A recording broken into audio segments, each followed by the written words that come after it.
నా పేరు శోభన్, తెలంగాణ రైతు సంఘం రాష్ట్ర సహాయ కార్యదర్శి. ఈరోజు నిజామాబాద్ పసుపు మార్కెట్ని తెలంగాణ రైతు సంఘం బృందం పర్యటించింది. రైతులను అడిగి వాళ్ళు ఎదుర్కొంటున్న సమస్యల్ని తెలుసుకోవడం జరిగింది. ఈరోజు మార్కెట్లో రైతుల్ని, అదే రకంగా ఇక్కడున్న అధికారులను మేము రైతు సంఘంగా సమస్యల్ని అడిగి తెలుసుకుంటే, ప్రధానంగా ఈరోజు మన మార్కెట్లో 2000 క్వింటాళ్ళ పసుపు మార్కెట్కి రావడం జరిగింది. కానీ దిగుబడి మాత్రం ఈ సంవత్సరము పెద్ద ఎత్తున తగ్గిపోయింది. ఖర్చులు విపరీతంగా పెరిగిపోయినాయి. ఒక ఎకరాకు 1,50,000 రూపాయల వరకు పసుపు ఖర్చు అవుతా ఉంది. కానీ దిగుబడికి సంబంధించి చూస్తే 16 నుంచి 18 క్వింటాలు మాత్రమే ఎకరాకు దిగుబడి వస్తూ ఉంది. మార్కెట్లో రేటు గమనించినట్లయితే 8,000 నుంచి 12,000 రూపాయల వరకే మార్కెట్లో రేటు ఉంటా ఉంది. కానీ విపరీతంగా ఖర్చులు పెరగడం వల్ల రైతులు అప్పుల ఊబిలోకి నెట్టవేయబడుతూ ఉన్నారు. కాబట్టి రైతుల్ని ఆదుకోవాలంటే కాంగ్రెస్ గవర్నమెంట్ ఎన్నికల్లో మేనిఫెస్టోలో ప్రకటించింది. పసుపుకు క్వింటాకు 15,000 రూపాయలు ఇస్తాము, అదే రకంగా బోనస్ చెల్లిస్తామని హామీ ఇచ్చింది.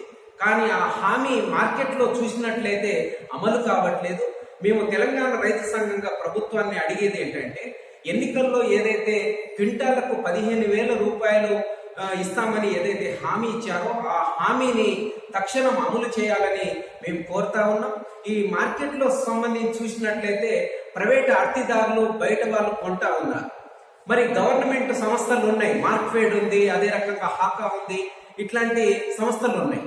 అందుకనే ప్రభుత్వమే జోక్యం చేసుకొని కొనుగోలు చేసినట్లయితే రైతుల్ని కాపాడిన వాళ్ళు అవుతారు. కాబట్టి ప్రభుత్వము ఈ పసుపుకు సంబంధించి ప్రభుత్వమే కొనుగోలు చేయాలి. రేటుకు సంబంధించి ఏదైతే మేనిఫెస్టోలో చెప్పారో ఆ రేటును అనుగుణంగా కొనుగోలు చేయాలని మేము కోరుతా ఉన్నాం. ఇప్పటికే రైతులందరినీ కలుస్తా ఉంటే రైతులందరూ ఈ బాధని వెళ్ళబుచ్చుకున్నారు. ఈ సంవత్సరము అంటే తెగుళ్ళొచ్చి అదే రకంగా బాగా వర్షం పడి మొత్తం పంట అంతా నష్టపోవాల్సిన పరిస్థితి వచ్చింది. కొత్త రోగం కూడా వచ్చిందనేది రైతులు చెప్పారు. కాబట్టి ప్రభుత్వము వెంటనే జోక్యం చేసుకొని కనీస మద్దతు ధరకు సంబంధించి కేంద్ర ప్రభుత్వము ప్రకటించాలి. అదే రకంగా రాష్ట్ర ప్రభుత్వము ఏదైతే మేనిఫెస్టోలో చెప్పిందో దానికి అనుగుణంగా కొనుగోలు చేయాలి. గత బీజేపీ ప్రభుత్వం, టిఆర్ఎస్ ప్రభుత్వము ఇక్కడ పసుపు బోర్డును ఏర్పాటు చేస్తామని చెప్పారు.